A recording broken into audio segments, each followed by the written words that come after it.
I got so much motherfucking design on right now. Break it down, bring it back, make it clap. I got 3 old thoughts, new block, where that thing. Bitches on my line, and you know. Afrika Tengah.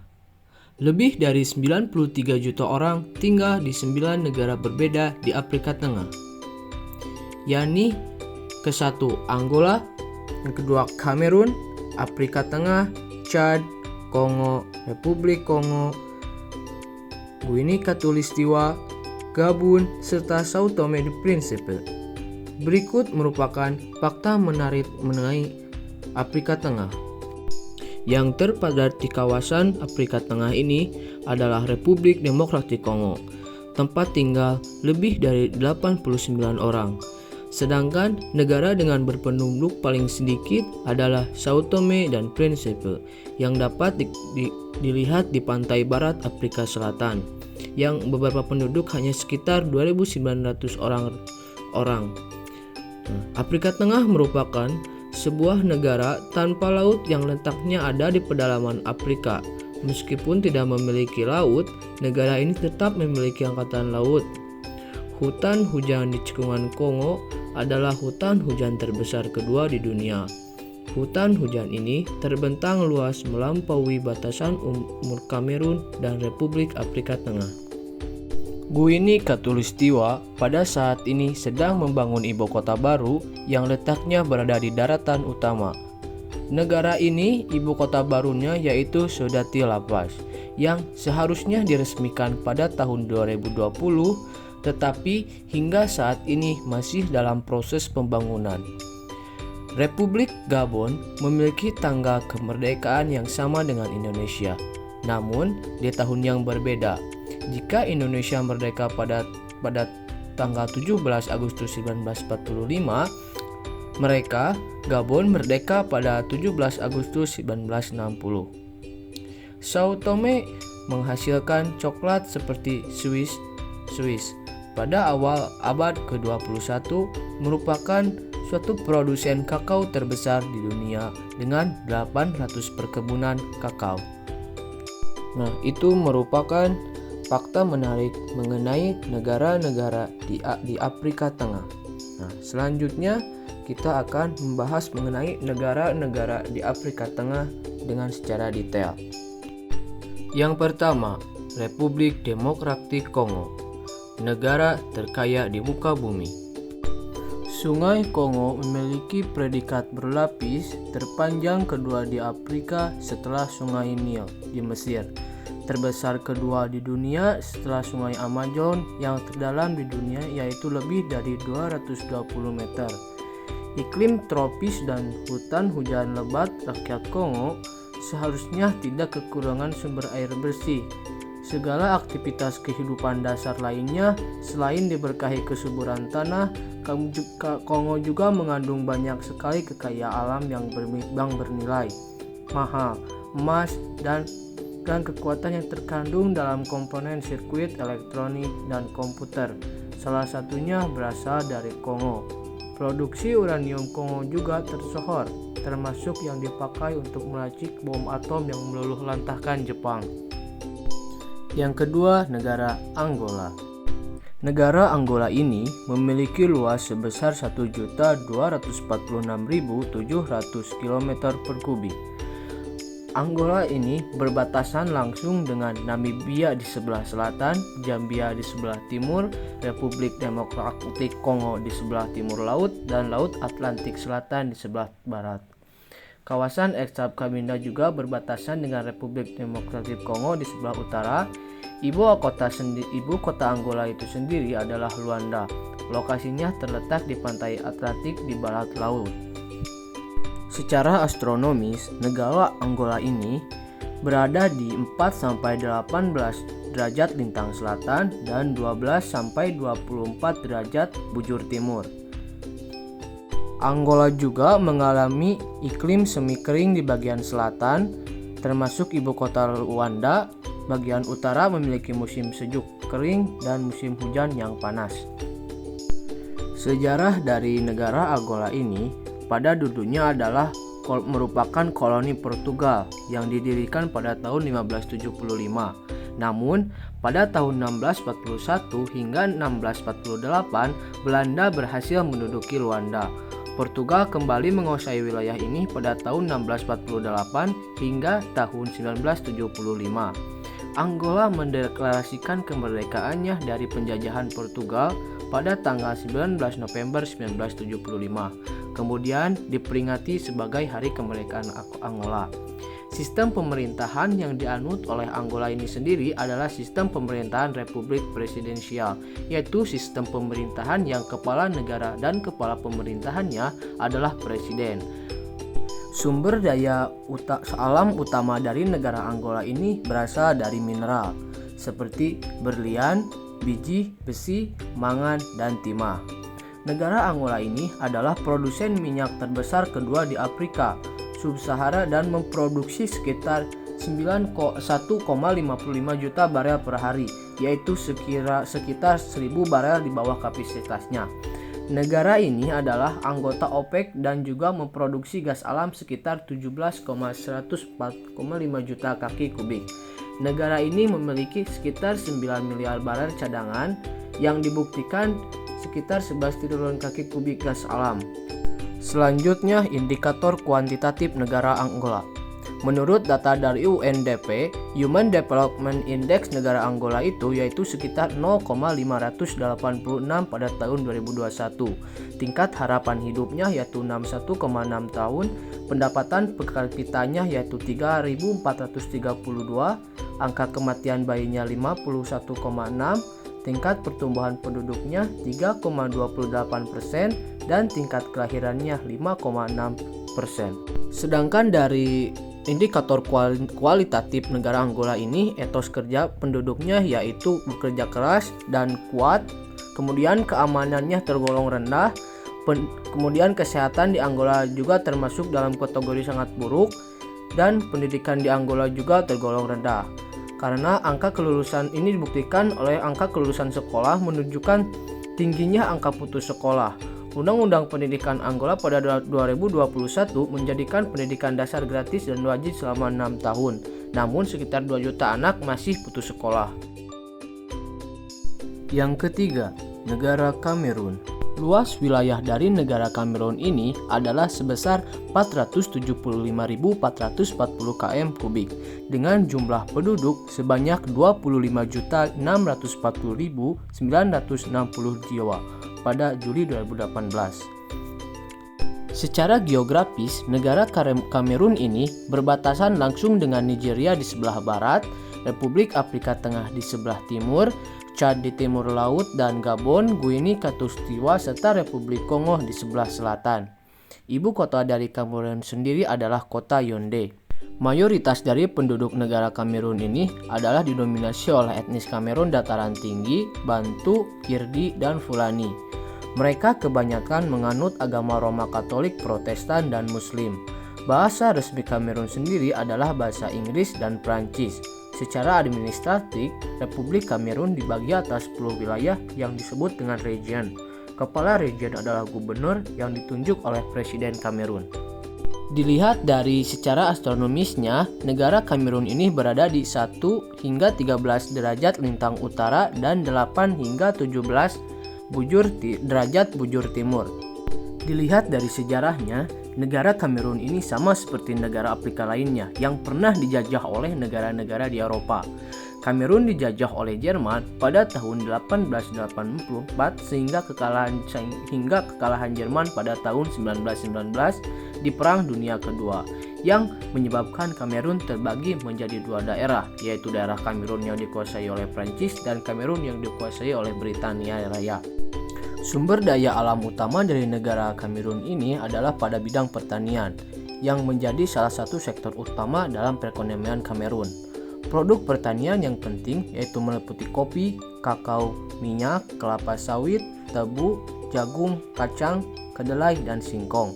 Sektor ini memberikan mata pencaharian bagi sebagian besar penduduk pedesaan di negara ini. Kamerun juga memiliki sumber daya mineral yang melimpah, termasuk minyak bumi, gas alam, urah, timah, bauksit, dan emas. Indikator kuantitatif dari negara Kamerun ini yaitu 0,576 dalam bidang SDI, tingkat harapan hidupnya 60,3 tahun, pendapatan per kapitanya 1,1533 USD, angka kematian bayinya 50,6, tingkat pertumbuhan penduduknya 2,68%, dan kemudian tingkat kelahirannya 4,65%.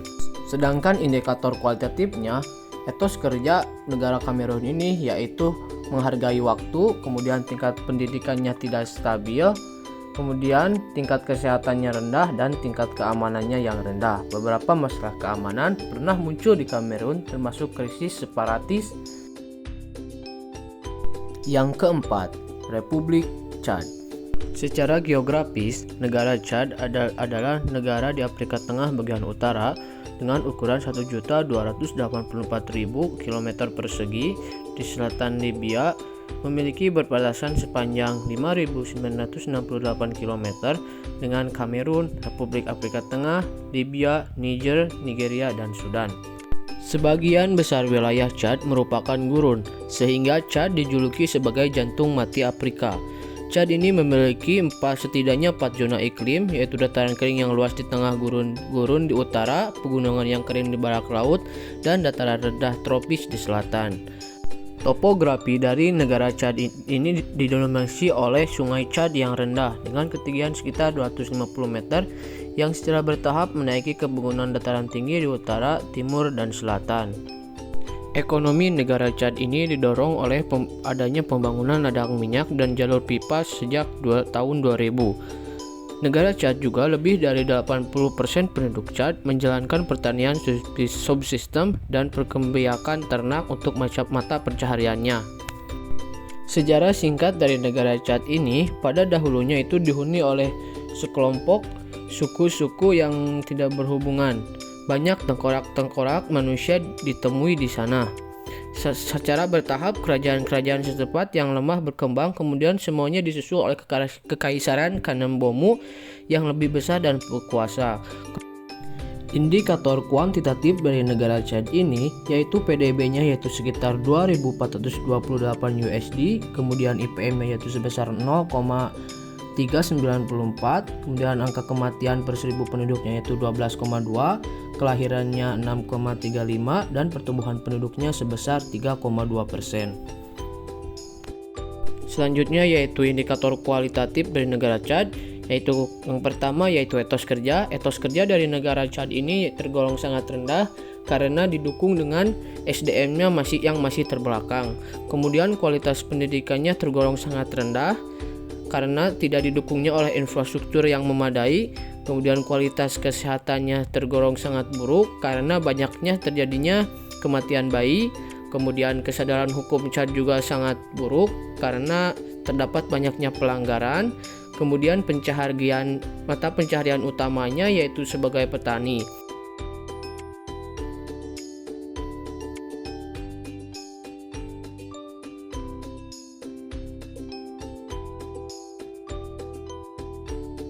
Yang kelima, Sao Tome de Principe.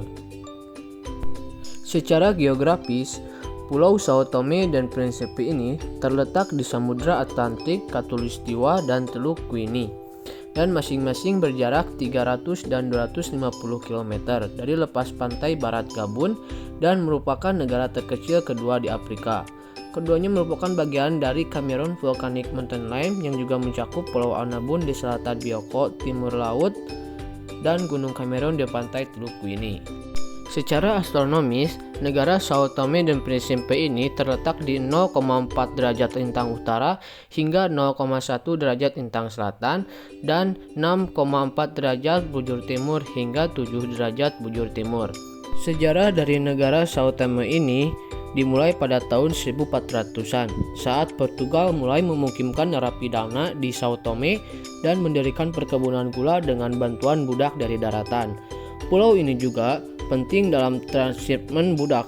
Aspirasi koloni untuk kemerdekaan diakui setelah kudeta tahun 1974 di Portugal, dan pada awalnya gerakan pembebasan Sao Tome dan Principe adalah salah satunya partai politik di negara tersebut. Namun, konstitusi tahun 1999 menciptakan demokrasi multipartai. Sumber daya alam utama dari negara Sao Tome dan Principe ini berada di bidang perkebunan, perikanan, dan peternakan. Kalau di bidang perkebunan ini antara lain yaitu pohon kakao, pohon kelapa, dan kayu-kayuan. Sedangkan di bidang perikanan yaitu ikan tuna, dan di bidang peternakan yaitu peternakan unggas.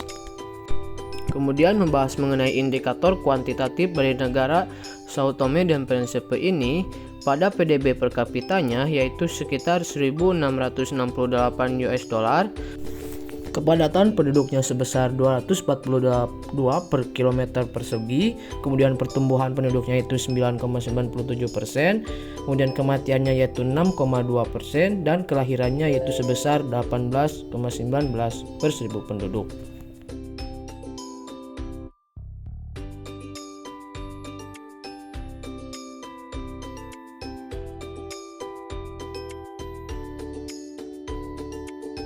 Indikator kualitatif dari negara Sao Tome dan Principe ini, etos kerja penduduknya memiliki etos kerja yang rendah, kemudian mata pencahariannya pada bidang agraris, kemudian kesejahteraannya tergolong rendah, kemudian hukum di sana tergolong terbelakang.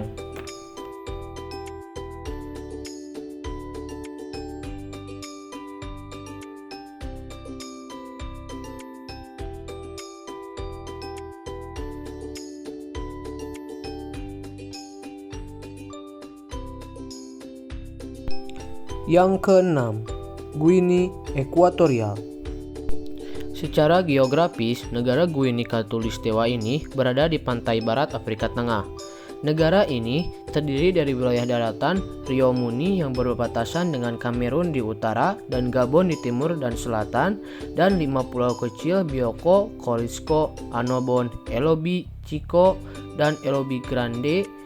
Bioko situs ibu kota Malabo terletak di 40 km di lepas pantai Cameron. Pulau Annobon berjarak sekitar 350 km barat-selatan-barat Cape Lopez di Gabon. Corisco dan 2 pulau Eloboy berada di Teluk Corisco di perbatasan Rio Muni dan Gabon. Secara astronomis, Guinea Khatulistiwa ini terletak di antara garis lintang 4 derajat lintang utara dan 2 derajat lintang selatan, dan 5 derajat bujur timur dan 12 derajat bujur timur. Terlepas dari namanya, tidak ada bagian dari wilayah Guinea Khatulistiwa ini yang terletak di garis Khatulistiwa. Ia berada di belahan bumi utara. Sedangkan iklim yang berada di Guinea Khatulistiwa ini yaitu iklim tropis dengan musim hujan dan kemarau yang berbeda dari Juni hingga Agustus. Sejarah singkat dari negara Guinea Ekuatorial ini dibedakan menjadi dua periode, yaitu periode pertama yaitu migrasi Bantu pada abad ke-12 hingga 13, kemudian pada periode tahun 1778 hingga 1968. Yang pada dulunya Guinea Ekuatorial ini menjadi koloni Afrika yang terbelakang. Sumber daya alam utama dari Guinea Ekuatorial ini yaitu pada sumber daya bahan bakar yang mencakup minyak bumi, gas alam, dan kayu. Indikator kuantitatif dari negara Guinea Ekuatorial ini pada PDB per kapitanya yaitu sekitar 8.462 US dollar, kemudian kepadatan penduduknya yaitu 61 orang per kilometer, kemudian tingkat pertumbuhan penduduknya yaitu 2,4%, kemudian kelahiran per 1.000 penduduknya itu sebesar 29,9 per 1.000 penduduk, dan kematiannya yaitu sekitar 8,95% penduduk. Indikator kualitatif dari negara Guinea Ekuatorial ini, etos kerjanya tergolong sangat rendah, mata pencariannya itu pada bidang agrikultural. Yang ketujuh, negara Gabon. Secara geografis, negara Gabon ini adalah negara yang terletak di garis Khatulistiwa di pesisir bagian barat dari Afrika Barat. Negara Gabon ini berbatasan langsung dengan Republik Guinea Khatulistiwa di bagian barat, Kamerun di utara, Republik Kongo di timur dan selatan, serta Teluk Guinea. Gabon juga memiliki batas dengan Samudra Atlantik. Secara astronomi sendiri, negara Gabon ini terletak di antara 3 derajat lintang utara hingga 4 derajat lintang selatan dan 8 derajat bujur timur hingga 15 derajat bujur timur. Luas wilayah negara Gabon sendiri adalah 200.067.668 km. Sumber daya alam yang menjadi komoditas utama dari negara Gabon ini adalah di bidang agrikultural, yaitu seperti pertanian. Sejarah singkat dari negara Gabon ini diawali dengan adanya migrasi Bantu dari utara, dan kemudian yang kedua yaitu masa kolonial Prancis pada tahun 1838 dan 1841. Prancis membentuk protektorat atas wilayah pesisir Gabon melalui perjanjian dengan para pemimpin pesisir Gabon. Indikator kuantitatif dari negara Gabon ini sendiri yang pertama yaitu PDB per kapitanya yaitu sebesar 6.641 US dollar, kepadatan penduduknya 9 km per kubik, kemudian tingkat pertumbuhan penduduknya yaitu 2,1%, kemudian angka kematian bayinya yaitu 1000 penduduk yaitu 29,4, harapan hidupnya yaitu sebesar 66,53 tahun, kemudian angka harapan hidup per 1000 penduduknya yaitu 26,03. Selanjutnya yaitu indikator kualitatifnya, mata pencaharian rata-rata penduduk dari negara Gabon ini yaitu di bidang pertanian, namun hanya semata untuk memenuhi kebutuhan pangannya. Tingkat kesejahteraannya masih tergolong rendah, kemudian kesadaran hukumnya terbilang cukup baik, terbukti dari adanya perundang-undangan yang berlaku yang dibuat untuk mengatur kehidupan bernegara. Etos kerja warga Gabon ini memiliki sikap kedisiplinan, semangat, dan produktivitas yang tinggi dalam bekerja, dengan tujuan untuk memaksimalkan sebisa mungkin kemampuan pada dirinya. Yang kedelapan, negara Sudan. Secara geografis, negara Sudan ini berbatasan langsung dengan Mesir di sebelah utara, berbatasan dengan Sudan Selatan di selatan, berbatasan dengan Afrika Tengah dan Kongo di sebelah barat daya, serta berbatasan dengan Chad di barat dan berbatasan dengan Libya di barat laut. Sudan ini kebanyakan wilayahnya adalah daratan dan hanya beberapa tempat yang berupa pegunungan. Titik tertingginya Sudan adalah di Deriba Caldera yaitu 3042 mdpl yang terletak di Gunung Marah. Kemudian secara astronomis, negara Sudan ini berada di antara 4 derajat dan 23 derajat lintang utara, serta 22 derajat dan 38 derajat bujur timur. Sumber daya alam dari negara Sudan itu berada pada sektor pertanian dan industri minyak bumi. Sumber minyak bumi ini banyak ditemukan di bagian tengah dan selatan Sudan.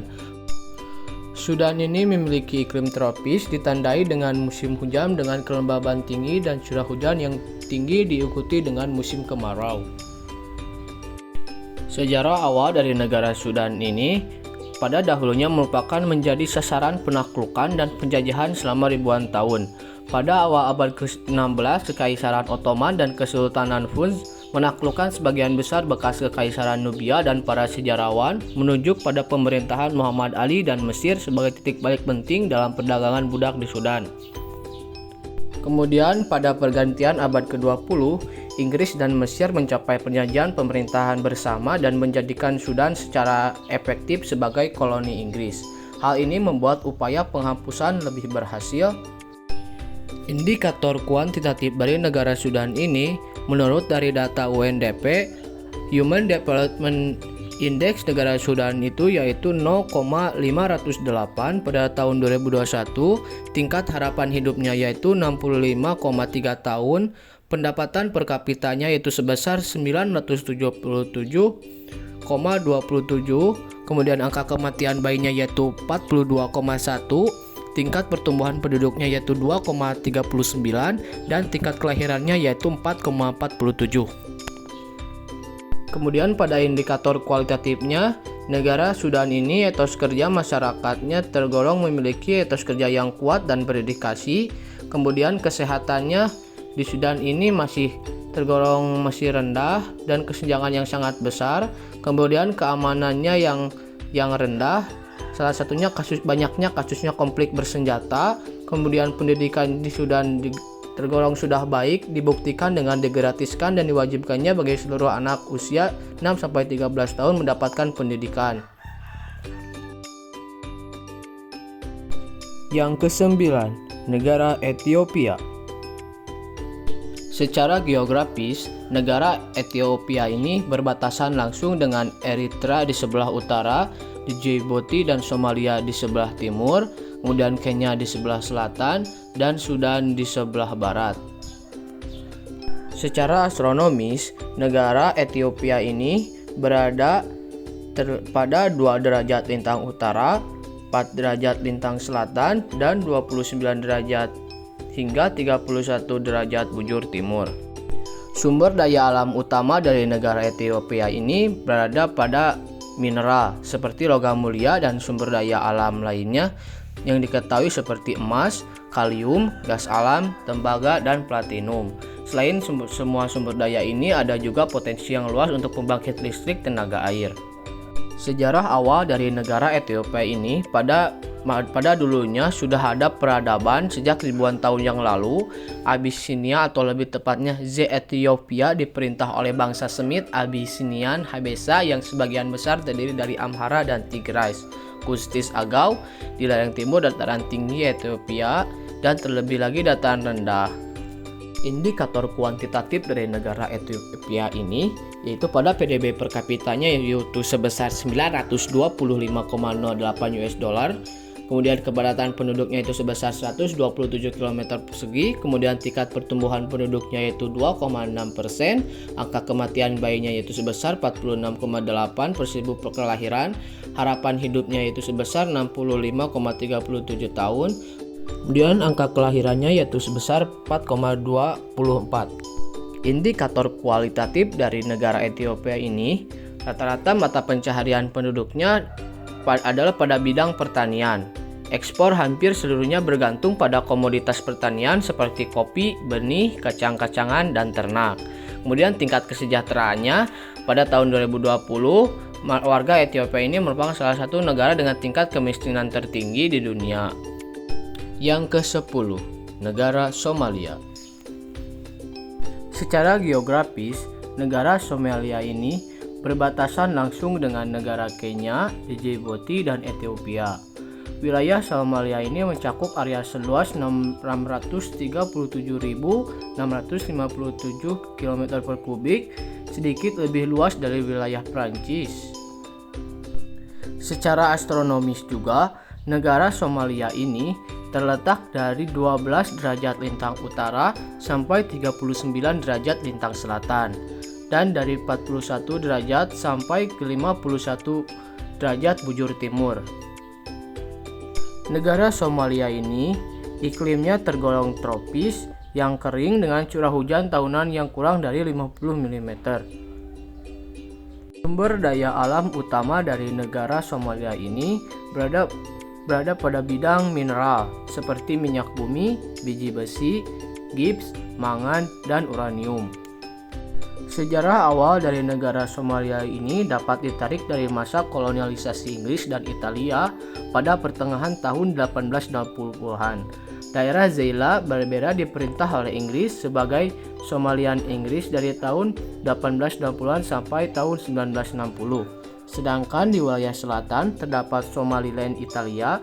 Setelah Perang Dunia II, Somalia menjadi wilayah perwalian PBB dan akhirnya mendapatkan kemerdekaannya pada tahun 1960.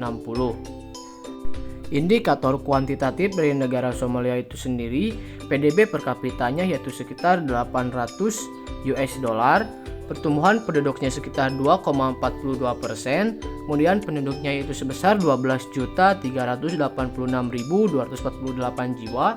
Kemudian angka kematiannya yaitu sebesar 11,6 per 1000 penduduk. Kemudian kelahirannya itu sebesar 6,42 per 1000 penduduk. Indikator kualitatif dari negara Somalia yaitu etos kerjanya tergolong rendah, kemudian kualitas pendidikannya masih tergolong sudah baik, dibuktikan dengan banyaknya institusi pendidikan yang menyekolahkan anak-anak, kemudian kesadaran hukumnya tergolong rendah, ditandai dengan adanya pelanggaran HAM dan perang sipil, kemudian mata pencahariannya yaitu sebagai petani dan peternakan yang merupakan sumber makanan sekaligus mata pencaharian bagi sebagian besar penduduk Somalia, terlebih lagi yang tinggal di daerah pedesaan atau pinggiran kota. Fakta unik dari negara Somalia ini sendiri yaitu pertama merupakan bekas jajahan Italia dan Inggris. Yang kedua, Somalia terletak di garis khatulistiwa. Yang ketiga yaitu terkenal dengan negara bajak laut. Kemudian yang keenam terkenal dengan kulinernya yang khas. Dan yang terakhir terkenal dengan wisatanya di Somalia yang tergolong buruk dan berbahaya bagi pendatang. Yang ke-11, negara Kenya. Secara geografis, negara Kenya ini berbatasan langsung dengan Sudan dan Ethiopia di sebelah utara, berbatasan dengan Tanzania di sebelah selatan, dan berbatasan dengan Somalia dan Samudra Hindia di sebelah timur, dan berbatasan langsung dengan Uganda dan Danau Victoria di sebelah barat. Dilihat dari astronomisnya, negara Kenya ini terletak antara 4 derajat lintang utara sampai dengan 4 derajat lintang selatan dan 33 derajat sampai 44 derajat bujur timur. Luas wilayah negara Kenya sendiri adalah 586.646 km. Sumber daya alam utama dari negara Kenya ini berasal dari pertambangan kebanyakannya, seperti batu mineral yaitu permata, emas, timbal, zirkon, besi, dan titanium. Adapun juga minyak dan batu bara. Sejarah dari negara Kenya ini diawali pada tahun 2000 sebelum Masehi. Orang-orang berbahasa Kusitik dari Afrika Utara menetap di bagian Afrika Timur yang sekarang menjadi Kenya. Pada abad ke-1 Masehi, Kenya sering dikunjungi oleh para pedagang Arab yang karena kedekatannya dengan Jazirah Arab mendirikan koloni Arab dan Persia di sana. Suku Nilotik dan Bantu juga pindah ke wilayah tersebut pada milenium pertama Masehi dan menetap di pedalaman.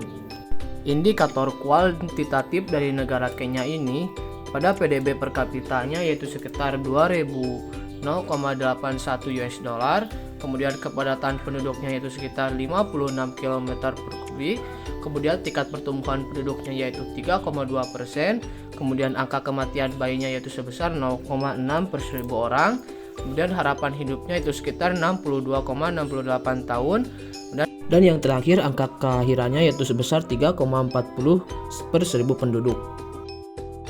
Selanjutnya indikator kualitatif dari negara Kenya ini, mata pencaharian utama warganya yaitu sebagai petani. Ini dibuktikan dengan 48,1% lahan pertanian dan padang rumput sebanyak 37,4%. Tingkat kesehatannya tergolong sudah bagus. Ini ditandai dengan banyaknya bayi yang lahir dibandingkan dengan yang mati. Kemudian kesadaran hukumnya tergolong sangat rendah sekali. Ini ditandai dengan tindak kejahatan yang ada di wilayah Kenya masih masif. Yang ke-12, negara Uganda. Secara geografis, Republik Uganda ini terletak di sebelah timur, berbatasan dengan Kenya, di sebelah utara dengan Sudan, di sebelah barat berbatasan langsung dengan Kongo, di barat daya berbatasan dengan Rwanda, dan di sebelah selatan berbatasan dengan Tanzania serta Danau Victoria. Sedangkan letak astronomis dari negara Uganda ini terletak pada 4 derajat lintang utara sampai dengan 2 derajat lintang selatan dan 29 derajat bujur timur hingga 35 derajat bujur timur. Negara Uganda ini juga memiliki iklim tropis, tetapi terdapat juga variasi. Sejarah awal dari negara Uganda ini pada dulunya dikuasai oleh beberapa suku-suku besar yang berprofesi sebagai pemburu. Suku terbesar adalah suku Baganda atau Buganda. Suku ini berhasil mendirikan sebuah kerajaan yang dipimpin oleh Chimera Giopianimiani, seorang penjajah Italia dan orang Eropa pertama yang menemukan Uganda pada tahun 1860. Indikator kuantitatif dari negara Uganda ini yaitu pada UNDP-HDI-nya negara Uganda yaitu sekitar 0,525, tingkat harapan hidupnya yaitu sekitar 62,3 tahun, pendapatan per kapitanya sebesar 710,08, angka kelahirannya yaitu 38,95, tingkat pertumbuhan penduduknya sebesar 3,672% dan tingkat kelahirannya yaitu sebesar 5,24.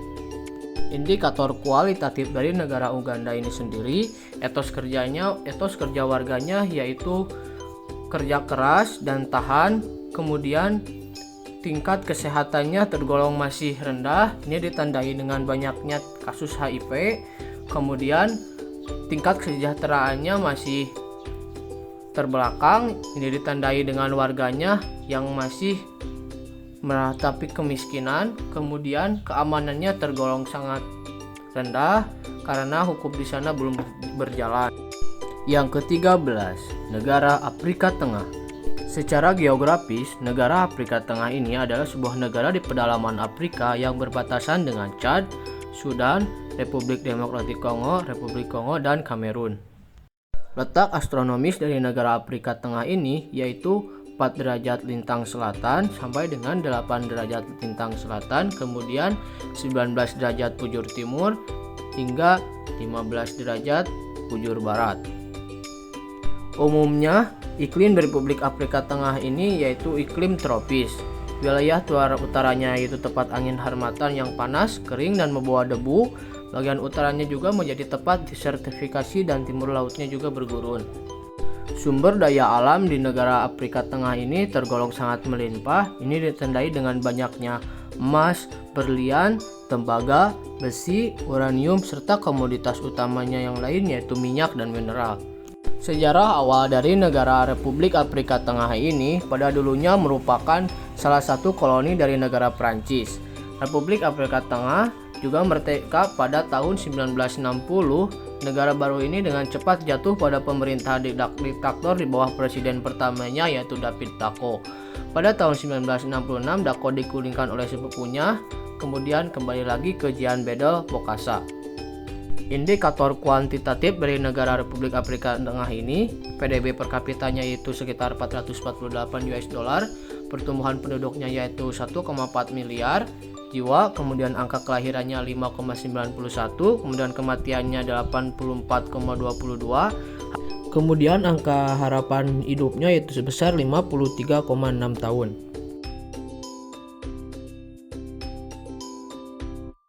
Indikator kualitatif dari negara Republik Afrika Tengah ini, etos kerjanya tergolong masih rendah, kualitas pendidikannya sangat tinggi karena menjadi prioritas di negara itu sendiri, kemudian tingkat kesehatannya dan tingkat harapan hidup terendah di dunia dan tingginya kasus penyakit menular. Jadi Republik Afrika ini masih parah tingkat kesehatannya.